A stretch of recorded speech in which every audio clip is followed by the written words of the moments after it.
Hey guys, tonight we're traveling way back before civilization. How prehistoric humans fought to stay alive. Forget Hollywood's rugged cavemen in fur coats. The truth? You probably wouldn't last a single morning. So before you get too comfortable, hit that like button if you enjoy this kind of deep dive, and drop a comment telling me where you're watching from. Now, dim the lights, grab a snack, ideally not raw mammoth meat, and let's jump in. Tonight, you're not a spectator. You're in the story. No streets, no screens, no second chances. It's a world where morning might not arrive unless you earn it. Let's set the rules so you feel every heartbeat. No metal. Your knife is a broken stone flake. No medicine. Fever means a gamble with leaves, smoke, and hope. No maps. Landmarks are cliffs, termite mounds, and the path the herd carved yesterday. No mercy. The grass hides eyes that study you like a delivery order. You kneel by dust, the color of rust, and draw a breath that tastes like ash, sweat, and wild thyme crushed underfoot. Gnats orbit your face like tiny satellites. Somewhere, a vulture spirals because it expects a story to end. This isn't the cartoon caveman era.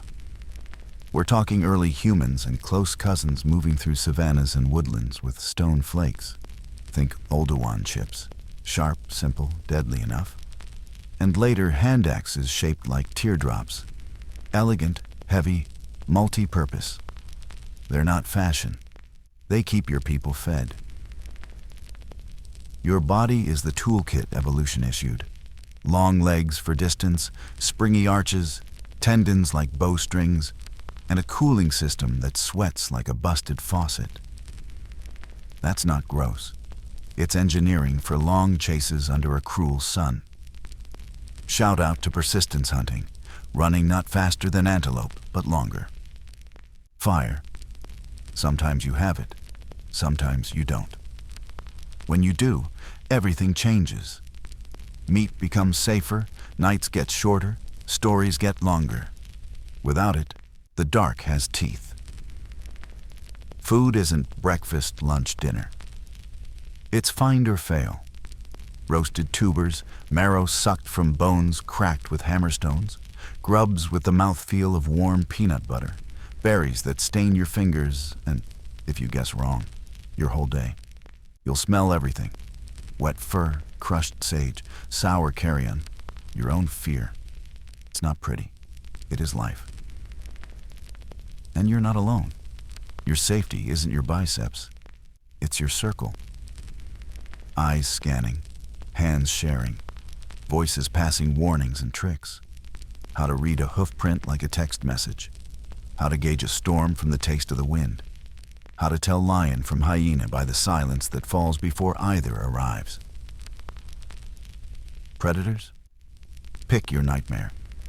Big cats with blade teeth, striped thieves that laugh at the fire until it bites back, snakes that move like water poured on sand. Also, other humans, hungry, clever, and just as desperate. You will get hurt. A thorn rakes your ankle, a rock kisses your shin. Wrap it with hide, grit your teeth. Infection stalks the careless. The ground itself is a trap designed by no one and everyone. And yet, there's beauty that sneaks in when you're not looking. Dawn painted in copper.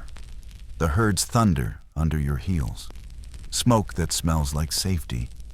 A baby yawning against your shoulder while the elders trade a story that is older than the word story.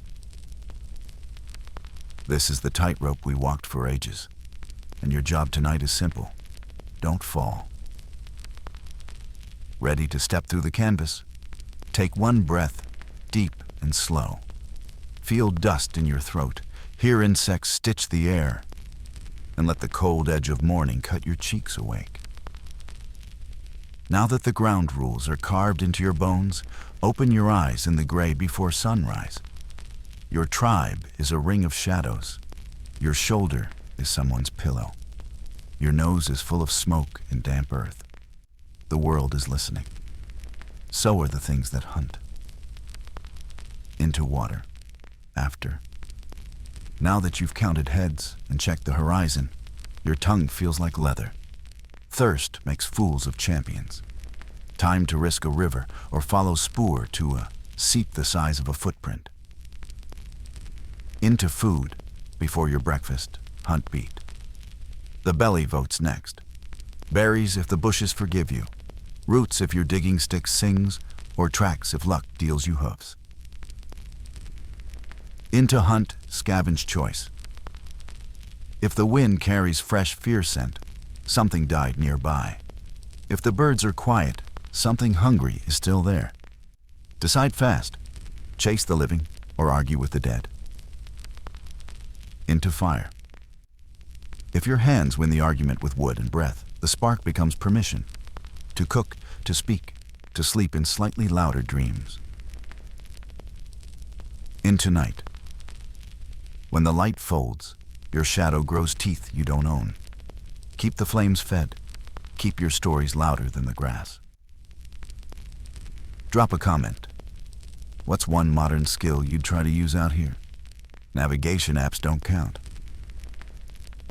If you had to pick one tool, stone blade, digging stick, or fire kit, what are you carrying? Would you scavenge or hunt first? Tell me why. Now that you've met the rules, wake with the insects, feel the cold chew your skin, and hear the hyena laughing at your bed made of grass. Scene 2 begins where comfort ends. Waking in the raw world. You surface from sleep, not because you're rested, but because something cold just slid down your spine. It's dawn, that fragile slice of time before the sun decides whether today will be kind or cruel. There's no roof above you. Instead, a sky the color of wet clay stretches forever. A few thin clouds drift lazily, already tinged with gold.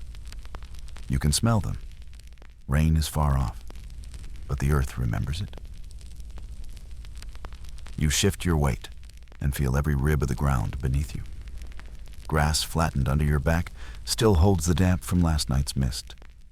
It's sticky. Your elbow is pressed into something hard, probably a root.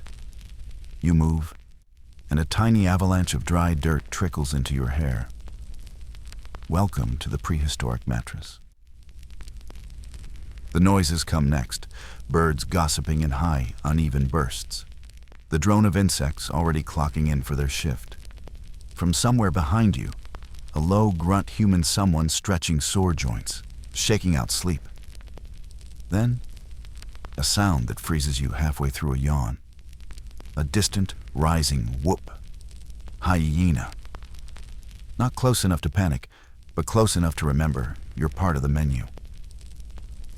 You turn your head.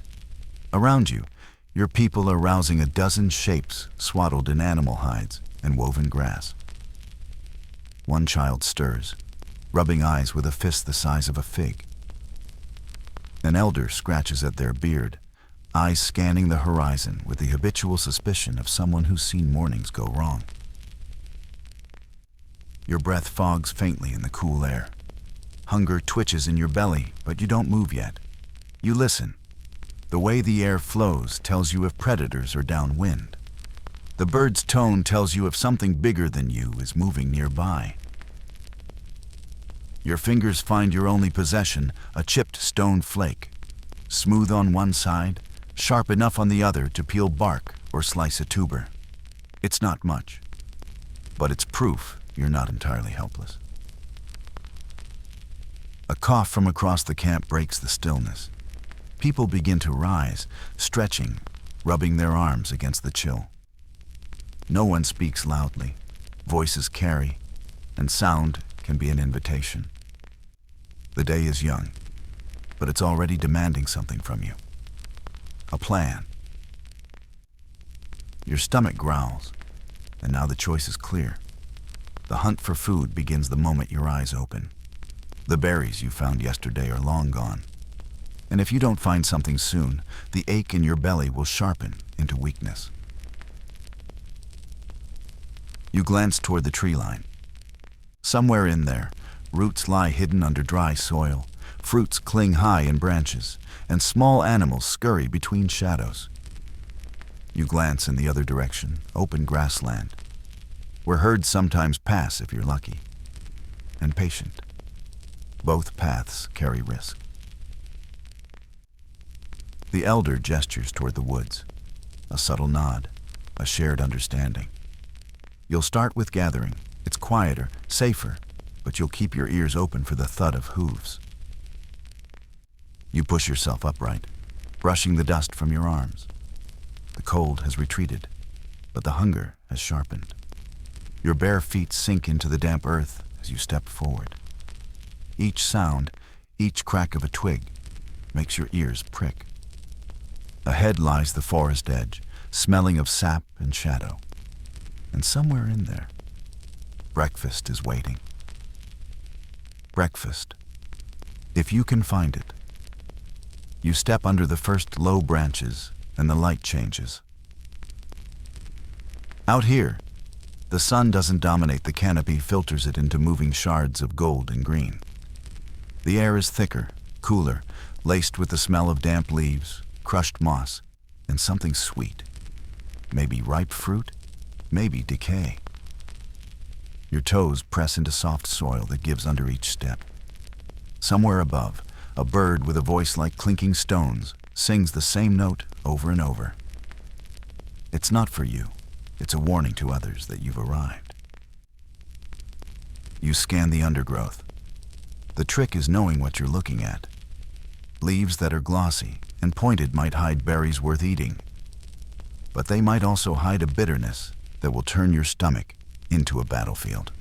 You lean closer, sniff, pinch one between your fingers. It bursts with juice, dark red that stains your skin. A cautious lick, tart, not bitter, safe for now.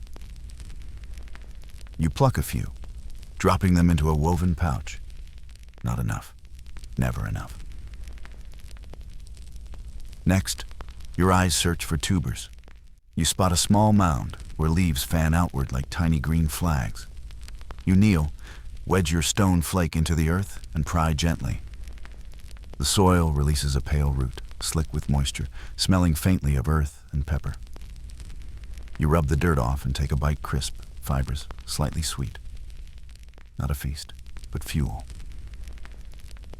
Somewhere to your left, a rustle, not wind. Too deliberate. Your neck prickles. You freeze, holding your breath, listening. The sound stops. A pause, then another rustle. Closer this time.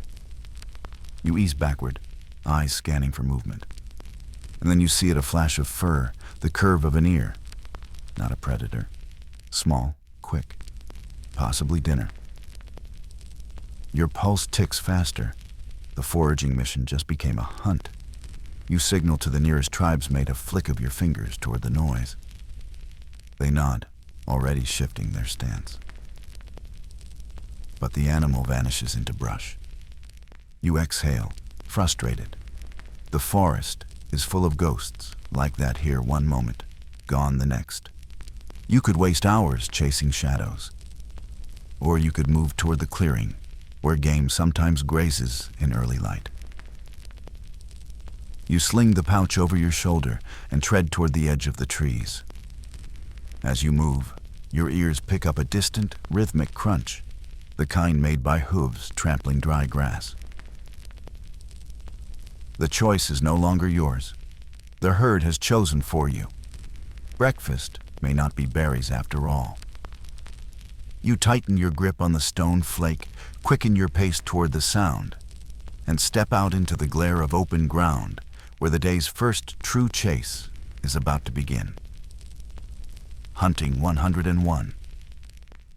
The clearing opens like a wound in the forest, bright, raw, and exposed. Your pupils narrow as sunlight spills over you, hot and immediate after the dappled cool of the trees. Ahead, the grass moves in long, slow waves. You crouch low, the blades tickling your forearms, their dry edges whispering against your skin. There they are. A small group of wild boar, heavy-shouldered, restless, ears flicking at every sound. Their tusks curve like twin sickles, pale against dark hides. Each step they take crushes, stems with a crunch you can feel in your chest. The hunt isn't a Hollywood charge. It's patience stitched with bursts of chaos. You and your companions fan out silently, each taking a position that cuts off the animal's escape routes. The air tastes of dust and tension. A fly lands on your cheek. You ignore it. Every muscle is focused on one thing: the perfect moment. You shift your weight forward, placing each foot carefully to avoid snapping twigs. Your heartbeat thumps in your ears, matching the faint pulse of hooves shifting in the grass ahead. The lead hunter, an elder with eyes like flint, raises a hand. Pause. You freeze mid-step, every joint locked. Then, the signal. A sudden, sharp grunt, human, not animal. You lunge. Stones whistle through the air, thudding into the ground near the boar's legs. Startled, they bolt not away from you, but toward the gap you've left open on purpose. That's the funnel. Your body surges forward, legs pumping. You don't think about the distance. You think about the angle. The prey turns sharply, squealing, dust erupting under its hooves. A spear flashes from the left, grazing its flank not enough to bring it down, but enough to slow it. Now it's desperate, zigzagging, and you're right behind it, weaving through grass taller than your shoulders. The ground dips unexpectedly. You stumble, catch yourself, and push harder. Breath burns in your throat, your calves scream, but the rush drowns it all. For a heartbeat, you're close enough to smell it, a sharp, musky reek of sweat and fear.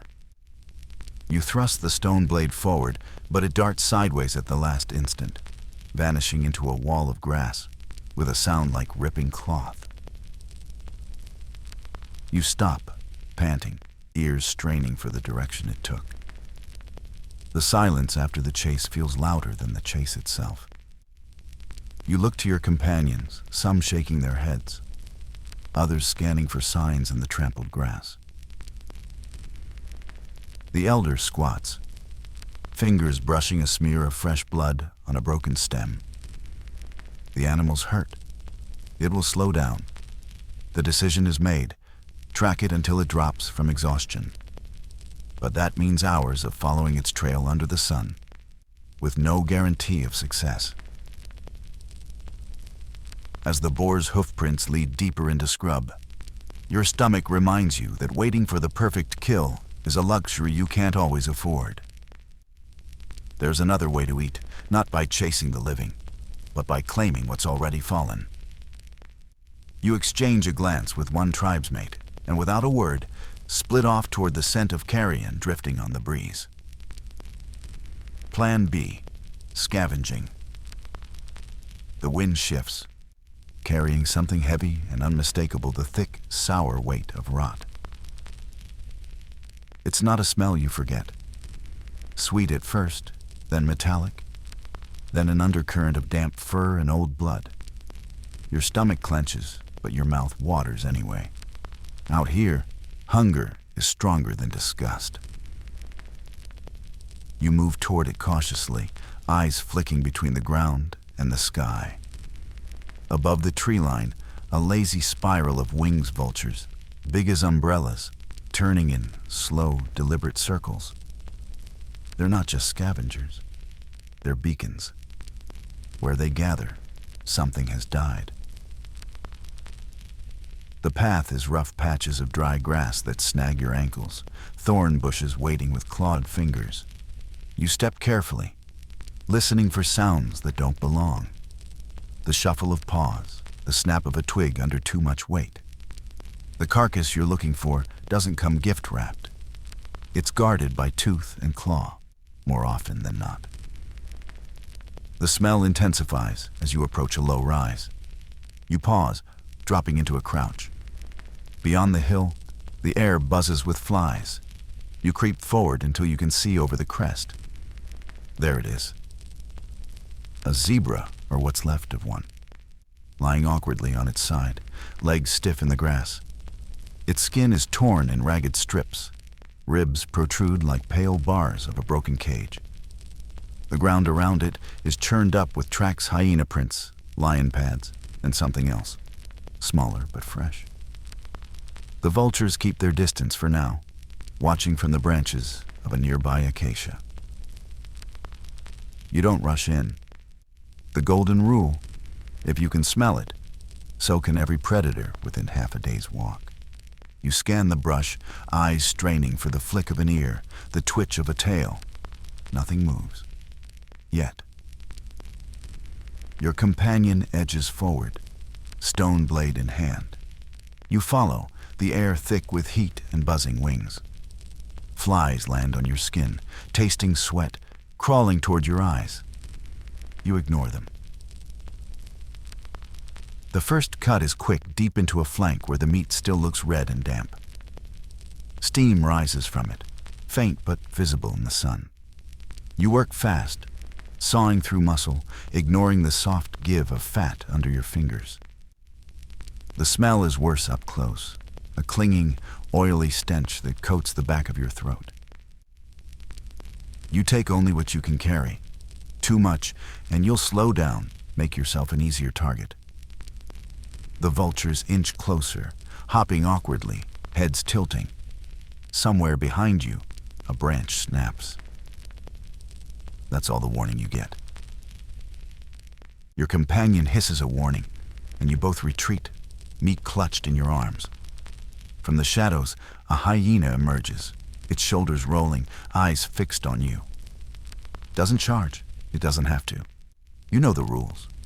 This kill is theirs now. You turn away, moving quickly but without breaking into a run. You can feel the hyena's gaze on your back until the brush swallows you both. Replaced by the steady crunch of your own footsteps. The meat is heavy, but the thought of roasting it tonight keeps your grip firm. By the time you reach the river's edge, the weight in your hands isn't the problem anymore. It's the dryness in your mouth. The sun has climbed high, and every breath feels hot enough to scorch your lungs. Meat will keep for a while if you're careful. Water won't wait. You scan the bank for a safe spot, knowing that in this world, even a drink can be deadly. The thirst trap. By the time you reach the river's edge, the heat is no longer just a sensation on your skin. It's inside you, in your head, in your bones. Your tongue sticks to the roof of your mouth, and every swallow feels like sand scraping your throat. The meat you carried from the carcass now feels like a stone tied to your arms. You set it down on a rock, just far enough from the water's edge to avoid unwanted attention. The river isn't a gentle ribbon of silver. It's a slow brown pulse of life and death. The surface ripples in uneven patterns, reflecting the glare of the sun. At first glance it seems still, but you know better. Still, water hides teeth. Your eyes trace the far bank, a tangle of reeds and pale mud. Perfect camouflage. You've seen it before. A shadow that wasn't there a moment ago. A log that blinks. Crocodiles wait without moving for hours, just a ridge of eyes above the waterline, patience carved into muscle and bone. You crouch low, scanning the surface. The river smells of wet earth and rotting vegetation, heavy and sweet. Dragonflies dart just above the current, wings flickering like shards of green glass. Somewhere downstream, a faint splash breaks the quiet, too small for a crocodile, maybe a fish, but it keeps you alert. You edge closer, picking a spot where the bank slopes gently, but you stop short. This is where instinct and memory fight. You need water, but you also know that the first animal to get careless is usually the first to get pulled under. Instead of kneeling to drink directly, you move upstream, following a narrow game trail cut into the grass.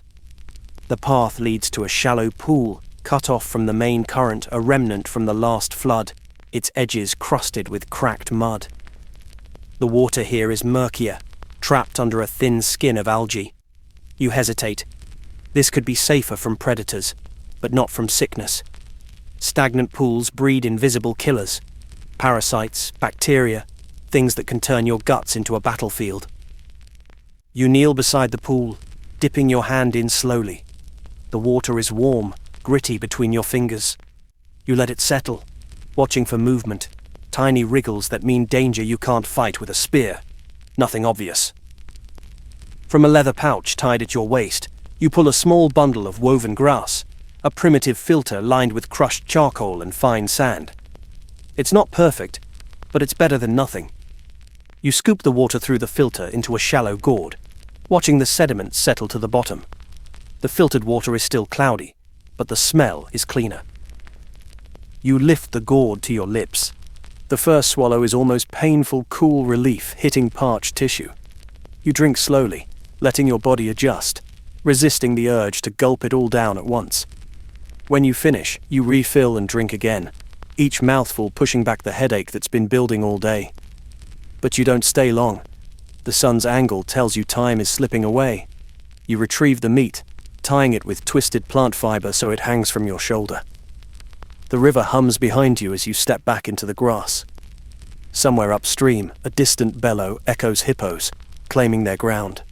You don't wait to see them. You follow the riverbank only long enough to find a familiar tree, its bark pale and scarred with old claw marks. Beyond it, the land changes, the grass thins, and the air carries a different scent, sharper, drier. It's not just the sun baking the earth, it's the season shifting under your feet. Soon the rains will end, and the search for water will turn into something far more desperate. That's when survival stops being about today, and starts being about the months ahead. Chasing the seasons. The ground beneath your feet turns from soft, damp soil to a baked crust, cracked like the shell of a giant egg. Each step kicks up a faint dust cloud, coating your ankles in a thin film of ochre.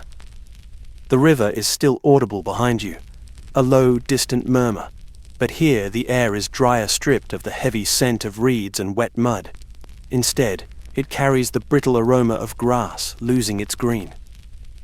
You pause at a rise in the land, scanning the horizon. The grasslands roll away in waves of gold and brown, dotted with occasional clusters of acacia trees. Far off, a dark smear moves slowly, a herd of antelope, heads down, nibbling at the last fresh shoots. They're not just grazing, they're moving with purpose. Animals always know before you do when the rains are ending. You crouch and press your palm to the ground. It radiates heat. If the soil feels like this in the late afternoon, the nights ahead will be cold and the days unforgiving. You need more than a day's worth of meat. You need a plan. Your mind sifts through memories. Years when the dry season came early, when rivers shrank to narrow trickles and the air shimmered with heat haze for months.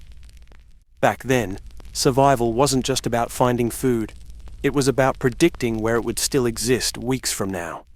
You adjust the load on your shoulder, feeling the weight of the meat sway. This kill might last a few days if it's dried and smoked, but to prepare it, you'll need firewood and plenty of it. That means heading toward the thorny thickets along the ridgeline. Their dangerous snakes nest in the shade, and big cats use them as cover, but they're the only places with enough dead branches to keep a fire alive through the night. As you walk, you keep an eye out for markers. A stand of stones shaped like a broken tooth, the twisted silhouette of a dead tree. Landmarks are more than navigation aids. They're survival maps passed silently through generations. You spot one now, a flat rock etched with grooves from countless seasons of wind and rain. Near it lies a scatter of old bones, bleached white. Something died here long ago, maybe during another dry spell. You take it as a warning and a guide. The sun is sliding toward the horizon, painting the land in shades of copper and blood. Shadows grow longer, stretching like fingers across the plain. The antelope herd in the distance has shifted direction, moving toward the west. That's where the last waterholes usually hold out. You know that following them could mean food, but it could also mean drawing the attention of predators that shadow the herd. Still, the decision is made in your bones. You tighten your grip on your spear and adjust your path toward the herd's trail. Every step takes you closer to the edge of the dry lands, the place where survival becomes a gamble between thirst and the hunt. As the light fades, a thin line of smoke curls into the sky far to the northwest. It's too straight to be a grass fire. This is different, deliberate, controlled. Fire means other humans, or something far worse. And in this age, other humans doesn't always mean friends. When strangers appear, the smoke drifts upward in a steady column, grey against the fading orange of the evening sky. It's too clean to be an accident. No wild grass crackle, no choking black plumes from brush burning. This is intentional, crafted. Someone is tending it. You slow your pace, crouching slightly as the long grass sways around you. The herd of antelope you've been tracking has veered away from the smoke, as if guided by an instinct far older than memory. Animals don't need to debate danger, they simply avoid it. The air grows still here, as if the wind itself is watching. You move carefully, placing your feet on bare patches of soil to muffle the sound. A low ridge rises ahead, its sides worn smooth by time. You climb it slowly, using your spear as a brace, each step deliberate. From the crest, you finally see it, a cluster of figures near the fire. They're wrapped in hide darker, heavier than yours, and their hair catches the firelight in glints of copper and shadow. The fire itself is small, ringed by stones, with strips of meat stretched above it on a wooden frame. You notice their tools, not just sharpened sticks, but stone points glinting like tiny shards of moonlight. The way they hold them is different, tighter grips, quicker movements. These aren't your people. They don't move like your kin. The tallest figure turns slightly, and you see a necklace, small bones strung together with sinew. Some are animal, others are not. Your fingers tighten on your spear without thinking. A low voice murmurs among them, too far to hear clearly, but the tone is clipped, decisive. They're deciding something. You've stumbled upon a camp that could be friendly, indifferent, or hostile. You weigh your options, approach and risk becoming prey, circle away and lose the chance to gain information, maybe even trade. But trade among strangers is never simple in this age. Every offer is weighed against the possibility of a spear in the ribs. Your stomach reminds you of its emptiness, but your skin prickles with the memory of old stories, times when a lone wanderer vanished after greeting the wrong fire. Then you spot something else. A water skin, bulging, hanging from a branch just outside their circle. Water, fresh and plentiful, more valuable than any meat. It could mean survival if your own supply runs out. The firelight flickers across their faces, and you realize something unsettling. One of them is watching you. Not in surprise, but as if they've known you were there all along. The figure lifts their chin slightly, a gesture that's neither a welcome nor a warning, and the shadows between you stretch like a drawn bowstring. You shift your stance, ready to move in either direction, when a sound cuts through the still air, distant at first, then growing. Not the hooves of antelope, not the call of a bird, but the low, rolling rhythm of something much heavier. And it's coming fast. When the ground trembles, the sound swells, a deep, resonant pounding that vibrates through your ribs before it even reaches your ears. At first, you think it might be thunder rolling in from beyond the horizon, but the air is too clear, the clouds too thin for storms. Then, the soil beneath your feet quivers. Each pulse feels heavier than the last, like the earth itself is breathing with effort. Across the fire, the strangers freeze mid-motion. One of them sets down a strip of meat without a glance, head tilted as if tuning their hearing to the rhythm. Another quietly reaches for a spear, eyes narrowing. They know this sound. It's coming from beyond the ridge you descended earlier, from the same direction you arrived. The pounding grows louder, joined now by a guttural vibration, a rolling wet snort carried on the wind. Your own chest tightens. This is no herd migration. Through the gap in the grass you see them, massive, broad-shouldered shapes moving in a loose line, tusks catching the last light of the setting sun. The ground shakes under their sheer weight. A mammoth herd, but not in a calm, grazing formation. They're moving with urgency, heads low, ears twitching. Something is driving them forward. The leader of the strangers mutters something in a tone that needs no translation caution, maybe warning. One figure gestures sharply toward the fire. In seconds, the flames are smothered under a blanket of dirt, plunging the scene into a dim half-light. Without the fire's crackle, the sound of the approaching herd dominates everything. Stalks of grass sway violently as the first mammoth crashes past, its massive footfalls sending tremors up your legs. The air smells of churned soil and damp fur. But then you notice something terrifying. These giants aren't alone. On their heels, darting between their legs, are predators. Not wolves. Larger. Their bodies are low and muscular, their coats mottled for concealment. They snap the mammoth's flanks, driving them harder. Your gaze flicks back to the strangers. Some are tense, ready to defend themselves. Others seem poised to run. One locks eyes with you again, this time with urgency, a silent question. Fight or flee?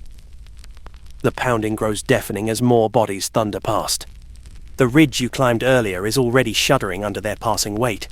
If you stay, you risk being trampled or caught between the mammoths and the predators that follow. A sharp whistle slices through the noise. The tallest stranger motions sharply, pointing toward a shadowed slope beyond their camp, an escape route perhaps, or a trap. Your heart hammers. The choice must be made now, before the next wave of chaos crashes through. And then you hear it. Not the pounding of feet, not the growl of predators, but a cry. High, human, and unmistakably in pain. It's close. Too close. Cry in the dark. It cuts through the night like a blade, a human voice, strained and ragged, tearing itself from the throat of someone in agony. Not a startled yell, not a warning shout. This is the sound of someone who knows the pain won't end quickly. The strangers freeze again, but this time it's not the mammoths or their pursuers commanding their attention. The sound has direction. It's coming from somewhere just beyond the shadowed slope the leader pointed to moments ago. Your stomach knots. Every instinct screams to stay hidden, but something in that cry tugs at the deep, ancient part of you that recognizes its meaning. This is not just fear, it's desperation. The tall stranger makes a swift hand signal, splitting the group in two. 3 melt into the grass with practiced silence, circling toward the noise. The others stay close, scanning the darkness for movement.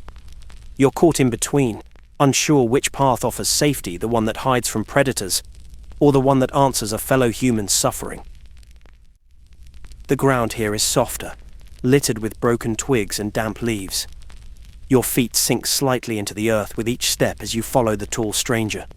The air grows heavier, carrying an acrid scent, blood, faint but undeniable.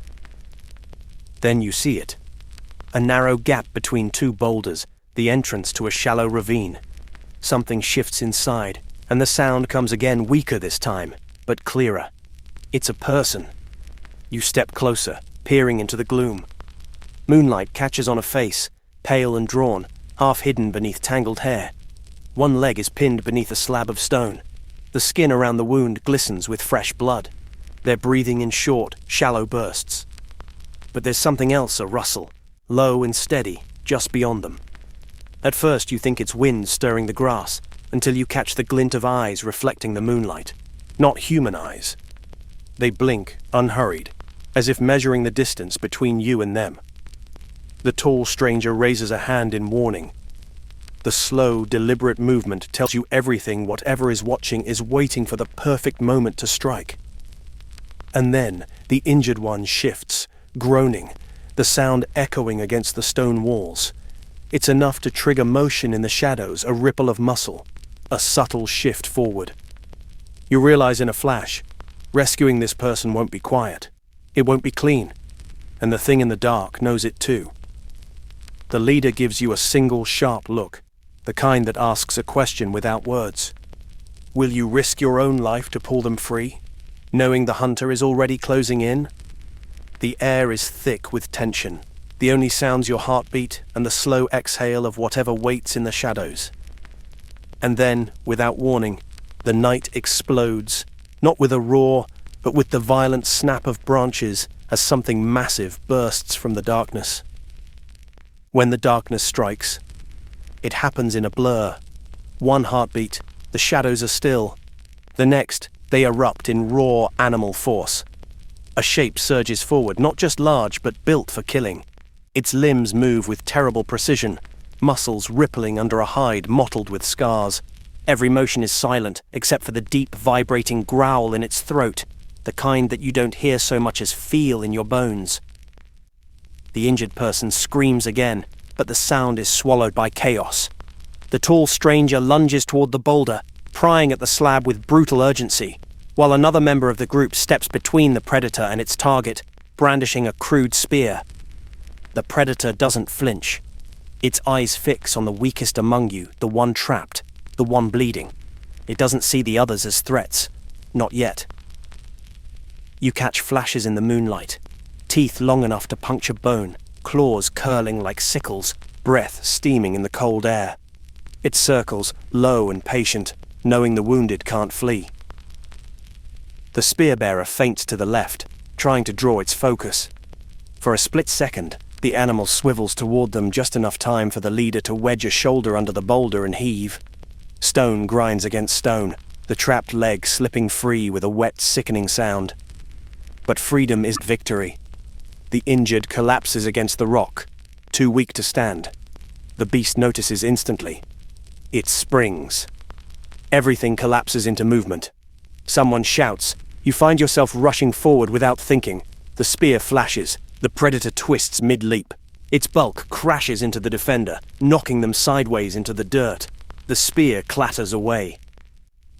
The impact shakes the ground under your feet. Dust rises in a choking cloud. You can hear the predator's breath now, harsh and fast, each exhale carrying the copper scent of blood. Your hands close around the nearest object, a jagged stone, though you know it's laughably small against something this powerful.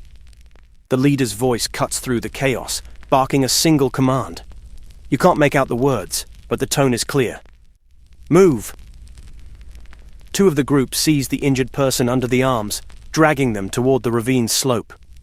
The predator notices, snarling, but its path is blocked by the spear-bearer, who has somehow regained their footing and now stands wide, daring it to charge again. The beast hesitates, head lowering, shoulders rolling as it decides whether to lunge or stalk. You realize in that instant that it isn't acting out of hunger alone. This is territory. You are intruders. Then the air shifts. A gust sweeps through the ravine, carrying the distant scent of smoke.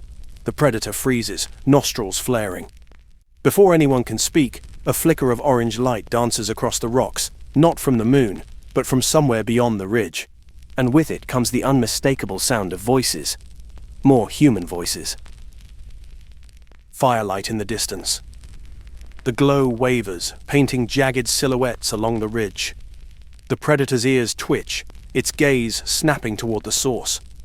For a moment, it seems torn, some instinct telling it that whatever is coming is not worth confronting. With a final guttural snarl, it backs away, muscles still coiled, retreating into the darkness until its eyes vanish from sight. The group exhales in uneven bursts, but there's no time to celebrate. The orange shimmer grows brighter, spilling over the rocks like molten gold. Shadows shift against the cliff face, too smooth and deliberate to be the play of wind. A figure appears at the ridge line, tall, lean, holding a torch that spits sparks into the night air. Another follows, then another, until there are half a dozen. Their shapes move with purpose, but there's something unnatural about the way they advance, too synchronized, almost as if rehearsed. You notice their silhouettes carry more than fire. Long shafts, spears, or javelins jut over their shoulders. Some have thick furs draped across their bodies. Others wear what looks like woven reeds and bark. The torchlight glints off eyes that seem to study you like prey, or perhaps like trespassers. The leader of your group raises an open palm in what should be a universal sign of peace. But the strangers don't slow. One raises their arm, and the others fan out in a wide arc, cutting off escape routes. The injured person groans, barely conscious, their weight dragging on the arms of those carrying them. You can almost feel the stranger's eyes linger on the weakest among you, the same way the predator did moments before. A sudden crack echoes from above, like stone breaking. Your pulse spikes until you realize it's one of their weapons, striking rock, an intimidating show meant to warn, or maybe provoke. The leader whispers under their breath, urging the group to hold position.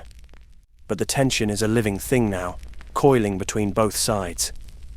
The smell of pitch from the torches mixes with the lingering musk of the predator, turning the air thick and acrid. One of the strangers steps forward. Their face is painted in swirling patterns of black and white ash, the designs curling around eyes that don't blink. When they speak, the words are sharp and foreign, clipped like commands. The leader of your group answers, voice low, measured. The exchange is brief, too quiet for you to understand, but the tone carries the weight of old history, maybe even old grudges. The torchbearer tilts their head, as if considering an offer, then signals with 2 fingers. The strangers close in. Before you can react, the nearest stranger thrusts the torch toward you, its heat searing your face. In the sudden flare, you see what lies behind them, a wall of sharpened stakes, and something moving in the shadows beyond. Something far larger than any predator you've yet faced. The camp of shadows. The torchlight flares again, and for a moment, you wish it hadn't. Beyond the stranger's rigid formation lies a palisade of sharpened stakes, each point stained a dark reddish hue that catches the firelight. The barrier is taller than 2 grown men stacked, its base reinforced with twisted vines and bones that look far too human to be coincidence. Through the gaps in the barricade, movement stirs slow, deliberate, heavy. The ground trembles faintly, as if something massive shifts its weight just beyond sight. A low, resonant growl rolls out, deep enough to vibrate in your chest. It is not the sound of any predator you've heard in the wild. This is deeper, older, a sound that feels wrong in the bones. The strangers advance in measured steps, forcing your group toward the entrance between 2 crude watchtowers. Each tower leans at a precarious angle, lashed together with rawhide strips and capped with baskets of smoldering coals. The scent of burning pitch mingles with an undertone of rot, and somewhere in the distance, a single drumbeat thuds, slow, steady, and unnervingly patient. The leader of your group tries again to speak, but the tall torchbearer silences them with a quick, slicing gesture. Their painted eyes never leave your face. You realize then that you are being studied not as an enemy, but as something to be tested. Inside the wall, you glimpse strange shapes hanging from wooden racks, bundles of dried herbs, animal skulls carved with spirals, and long curved talons strung together into necklaces.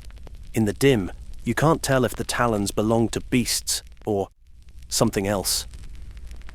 A sudden sharp cry pierces the air from somewhere deep within the camp. It is answered by a second cry, this one louder, echoing against the palisade. The strangers pause, listening. Then the leader steps aside, gesturing you forward into the gate. Your companions exchange uneasy glances. Turning back isn't an option. The passage behind is sealed by their encircling bodies, spears angled low. The only path leads inward. One by one you cross the threshold. The ground changes here from soft earth to something flattened and hardened, as if countless feet have stamped it into submission. The heat of the torches is replaced by a cooler, damp air that seems to cling to the skin. Every sense tells you this is not a place meant for outsiders to tread freely. Just as your eyes adjust to the gloom inside, the drumbeat stops. A silence so complete, it feels like a held breath blankets the camp. Until, from the shadows ahead, a towering figure steps forward, its outline massive, shoulders hunched, and in its grip, a weapon unlike any you've ever seen. The giant of the fire circle. The figure halts just at the edge of the flickering torchlight, its sheer size forcing your mind to question whether this is human at all. Shoulders like slabs of stone rise above a chest wrapped in strips of leather and fur, each pelt worn thin and matted as though dragged through years of rain and ash. From its back hangs a mantle of braided cords, and woven into them are teeth, dozens, maybe hundreds, clicking softly with each step, like wind chimes made for predators' jaws. The weapon it carries is not quite a spear, nor an axe. The haft is a length of twisted wood, as thick as your forearm, polished smooth by time. Affixed to its end is a blade carved from black stone, edges chipped sharp, and bound in place with sinew so tight it seems part of the wood itself. This is no hunting tool. This is a symbol one meant to dominate without words. The giant's eyes catch the firelight for an instant, glinting with a strange amber hue. They sweep over each member of your group, resting longer on you than feels comfortable. There's no hostility in the gaze yet, only the slow, deliberate weight of judgment. Around its neck hangs a disc of hammered copper, etched with spirals and concentric circles, glimmering faintly under the soot in the air. Without speaking, it raises its free hand and curls its fingers inward. The strangers who escorted you step aside, leaving a clear path between you and this imposing guardian. A low chant begins from somewhere deeper in the camp, voices layered and rhythmic, the sound of a ritual unfolding. The tone is neither welcoming nor threatening. It is simply inevitable. The giant moves, circling the group in slow, measured strides, as though taking stock of your worth. Each footfall is deliberate, heavy enough to send subtle tremors through the packed earth. When it stops again, it plants the black-bladed weapon into the ground. The impact echoes like a drumbeat. Then it gestures toward the central fire pit. A ring of stone surrounds it, glowing faintly from the heat. Above, smoke rises into the night sky through a gap in the overhead canopy, curling like a signal to unseen watchers. The chant grows louder, rising in tempo, and from beyond the firelight, shapes begin to emerge, not warriors, but cloaked figures bearing strange objects, each one carrying something that looks disturbingly like an offering. Above, smoke rises into the night sky through a gap in the overhead canopy, curling like a signal to unseen watchers. The chant grows louder, rising in tempo, and from beyond the firelight, shapes begin to emerge, not warriors, but cloaked figures bearing strange objects, each one carrying something that looks disturbingly like an offering. From the shadowed perimeter, they come one by one, stepping in time to the chant that now thrums through the air like a second heartbeat. Each figure is draped in a hooded cloak, stitched from patchworks of hide, bone, and woven plant fibers, the garments swaying as they move. The hoods cast deep shadows over their faces, leaving only glints of eyes visible, reflecting the fire's restless light. The first bearer holds a bundle of dried herbs bound with red twine, smoke curling faintly from the tips as if they've been smoldering since the journey began. The scent hits you first, a sharp, resinous tang, mixed with something bitter and unfamiliar. The second carries what looks like a shallow bowl carved from a single piece of stone, filled with a dark, viscous liquid that ripples with each step, catching faint gleams like molten metal. Others follow. One presents a rack of antlers mounted on a polished wooden frame, still bearing shreds of sinew as if freshly taken. Another clutches a long flute-like instrument carved from bone, its surface etched with swirling patterns that almost seem to shift in the firelight. Then comes the most unsettling, a clay vessel, sealed with hardened wax, its sides painted with crude, looping shapes. The vessel rocks gently in the bearer's hands, as if something inside still moves. They form a crescent around the fire pit, setting their burdens upon the stones one after the other. The air thickens with the mingled scents of burning herbs, heated stone, and that strange coppery tang from the liquid bowl. No words are exchanged, not in any language you know, only the chant, which has deepened into a rumbling undertone, as if the very earth beneath is joining the rhythm. The giant from before steps forward again, towering between you and the assembled offerings. With a slow, deliberate motion, it raises the black-bladed weapon and points toward the objects at the fire's edge. Then, its free hand gestures not to your companions, but directly to you. The meaning is unmistakable. You are to approach. As you step forward, the hooded bearers lower their heads in unison. A warm gust from the flames pushes against you. carrying the layered scents into your lungs until your head feels just slightly heavier, your thoughts slower. The copper disc on the giant's chest catches the light again, briefly blinding you. And then, without warning, one of the cloaked figures begins to hum, not the chant's rhythm, but something higher, more melodic, almost coaxing. The others join in, weaving their voices together into a spiral of sound. It is both a welcome and a test, an invitation laced with the unspoken weight of consequences. The humming cuts off as abruptly as it began, leaving only the crackle of the fire. Into that silence, the giant utters a single guttural word, and from the darkness beyond the circle, a shape stirs. It moves toward the light, and you realize with a tightening in your chest, this is no human. The arrival of the beast. From the blackness beyond the fire's reach, movement begins as a low, deliberate shift, not the shuffle of feet, but the heavy drag of something that knows the ground as its own. The first thing you notice is the sound. A slow, wet exhalation, like air being forced through a hollow reed, followed by a faint rattling that seems to echo inside your ribcage. The hooded figures do not turn to look. They already know. Their stillness is unnerving, as if any reaction might provoke whatever is coming closer. The flames gutter as a faint breeze slides into the circle, carrying with it a smell unlike anything you've encountered: damp earth, rotting leaves, and the sharp sting of iron, layered over with a strange sweetness that makes your stomach knot. It emerges halfway into the light before your mind can even settle on a name for it. Its outline is wrong-hunched but towering, limbs too long, joints bending in places they shouldn't. Strips of matted fur cling to patches of slick, dark hide. The head's broad, yet tapered to a snout lined with teeth that seem to catch firelight in brief, cruel flashes. Where eyes should be, there are pits, glowing faintly amber, like coals buried under ash. Each step it takes is silent, but the ground feels the weight. You feel it through the soles of your feet. The rattling grows louder, and you realize it's not in your chest. It's coming from within the creature itself, as though something inside its body vibrates with each movement. A thick black cord, perhaps rope, perhaps something more organic, loops from its neck to the hands of a cloaked attendant behind it. Yet you can't tell if it's truly restraining the beast, or simply guiding it. The giant lowers its weapon and steps aside, allowing the creature into the center of the circle. The hooded bearers bow slightly, not in fear, but in respect. The beast's head turns toward the offerings at the fire's edge, then toward you. Its breath mists in the heat, a sharp contrast to the warm air around you, and you feel every instinct in your body whispering the same thing: do not run. It lowers itself to the ground with a fluid, almost deliberate grace, curling its limbs beneath it like a predator waiting for the right signal.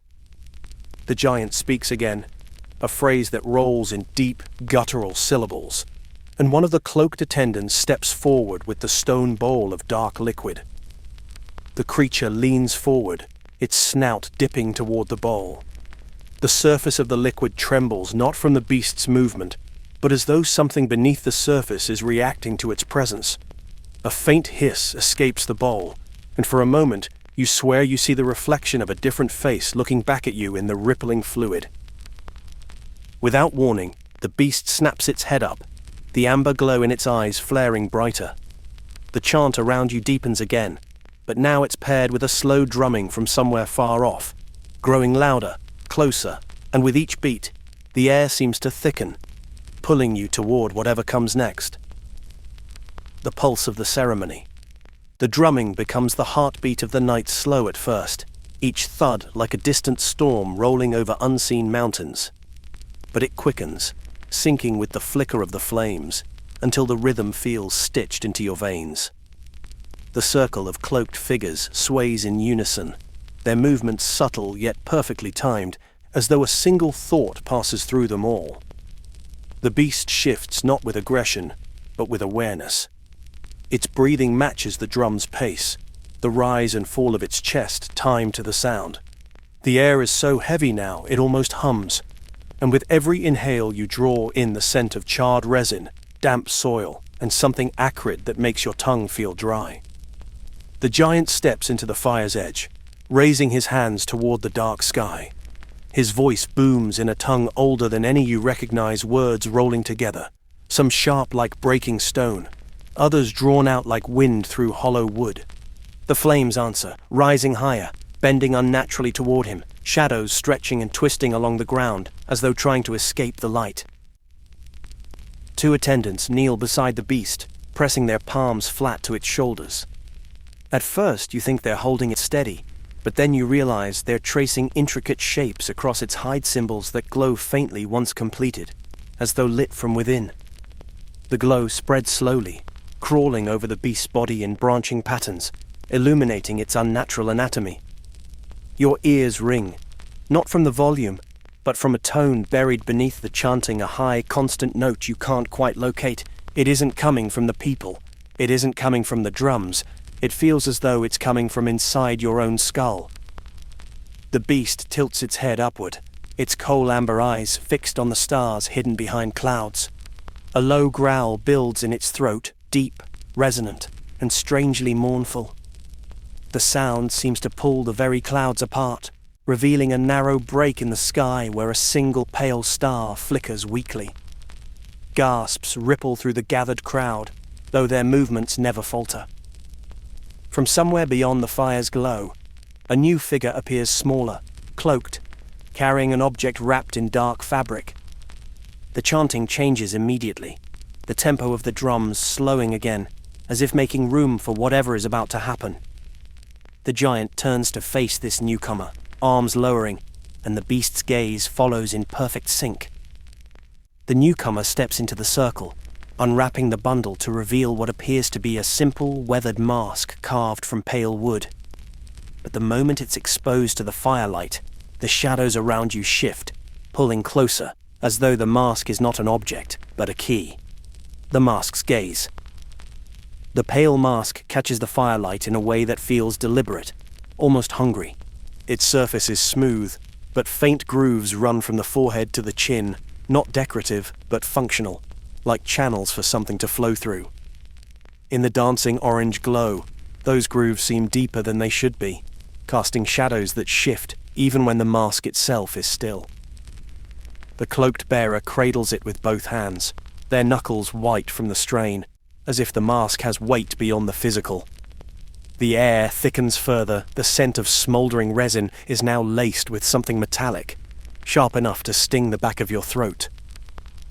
The giant kneels, lowering himself until his massive frame is level with the object.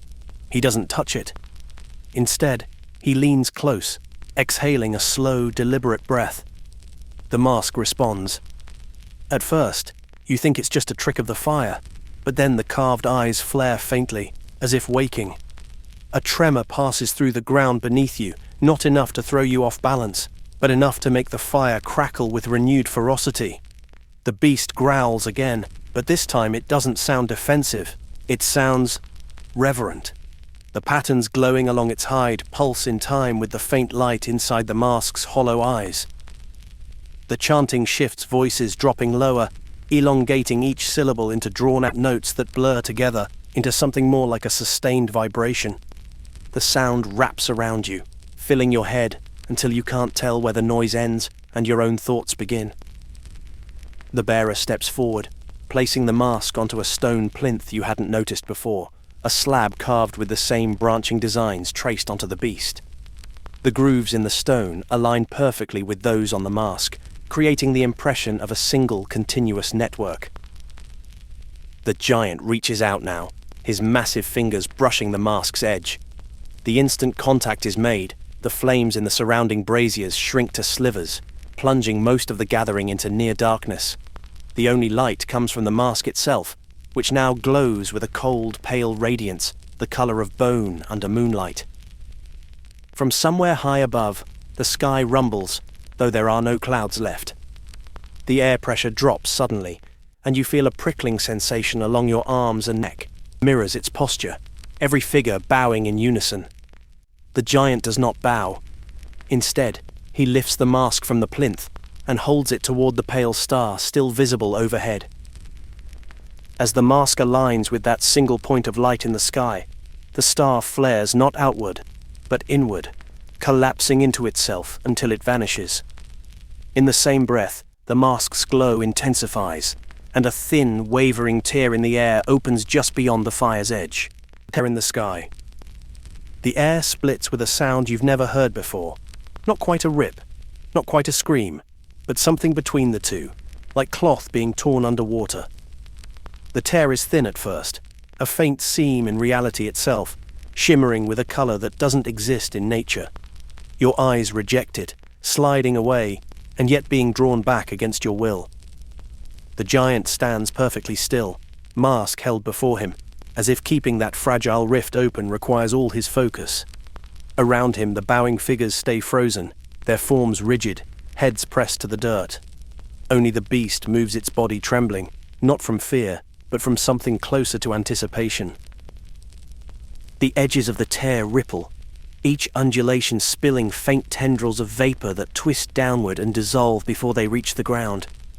The vapor smells of ozone and damp stone, like the inside of an ancient cavern sealed for centuries. Every breath you take feels like it's coated in frost. Then, without warning, the seam widens. It doesn't open with force, no blast of wind, no violent shockwave, but with an almost lazy inevitability, like a mouth stretching into a grin. Through that gap, there is no sky, no stars, only a slow, rolling darkness, the kind that swallows light rather than reflects it. Shapes stir within it, too large, too slow, too wrong. The first thing to emerge is not a creature, but a sound. A low, resonant hum that makes your ribs ache. It feels like it's being produced inside your own bones. The braziers flicker violently, their flames reaching sideways toward the tear as if drawn to it. Something follows the sound. A limb, jointed in too many places, slips through slick, black and wet, glistening under the pale glow from the mask. It doesn't touch the ground, but hovers, twitching like it's tasting the air.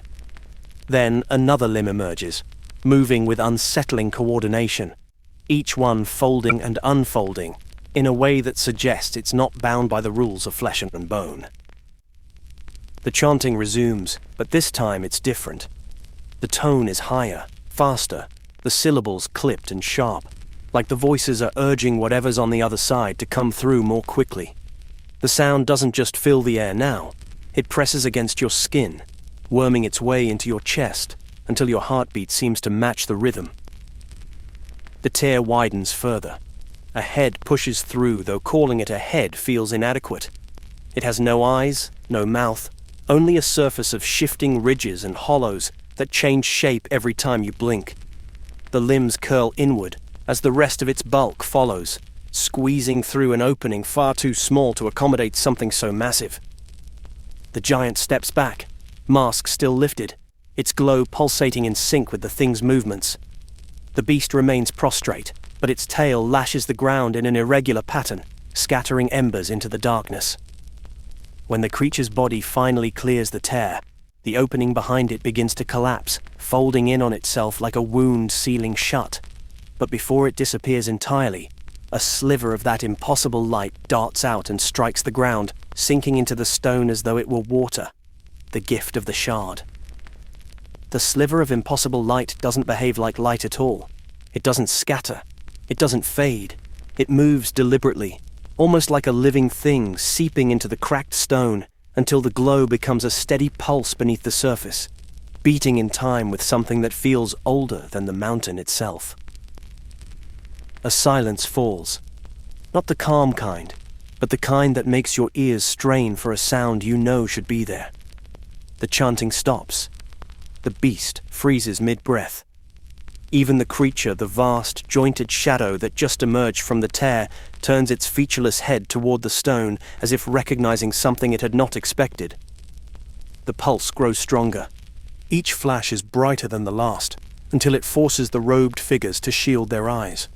The ground trembles in shallow, rhythmic waves. You can feel the pattern in your legs, your chest, your teeth. It's not random, it's a signal. One of the figures dares to lift their head. A mistake.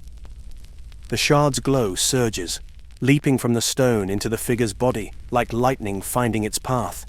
Their scream is short not because they stop, but because their voice is instantly swallowed by the pulse. Their form contorts in slow motion, limbs elongating as skin hardens into something glassy, translucent. You watch, helpless, as veins of the same possible light spread through their body, freezing them mid-kneel like a statue carved from living crystal. The others don't move. They just bow deeper, as though this fate is not a punishment, but a reward. The giant lowers the mask for the first time, revealing a face so pale it almost blends into the night. But his eyes are two identical shards of that same light, set deep in hollow sockets. He steps toward the glowing statue, places a hand on its shoulder, and with a slow twist, shatters it into 1,000 tiny fragments. The pieces scatter across the stone, each one still pulsing faintly, sinking into the ground like raindrops into dry soil. And then, without warning, the creature moves. Its many limbs stretch outward in an arc, each tip striking the ground with enough force to send ripples through the earth. The pulse from the shard responds, growing wild and irregular, like a heartbeat in panic. You realize the thing isn't just here to be worshipped, it's feeding. The air thickens until breathing feels like inhaling syrup. Your vision blurs. Your legs feel heavier with each passing moment, as though the very ground is trying to keep you here. And then you hear it. A whisper. Not from the creature, not from the giant, but from the stone itself, speaking in a language you don't know, but somehow understand. It is not done. The pulse stops. The light vanishes. And in the sudden, suffocating darkness, you are left with the terrifying certainty that whatever just happened was only the beginning. And that, my friends, is where the chapter closes, but the story doesn't end. The shard, the pulse, the transformation, they all mean something far worse is coming. If you want to see where this nightmare leads, who survives, who changes, and what steps through the next tear, make sure you hit that like button. Subscribe to join our dark history community, and drop your theories in the comments. Trust me, I read them all. And some of you might be closer to the truth than you think.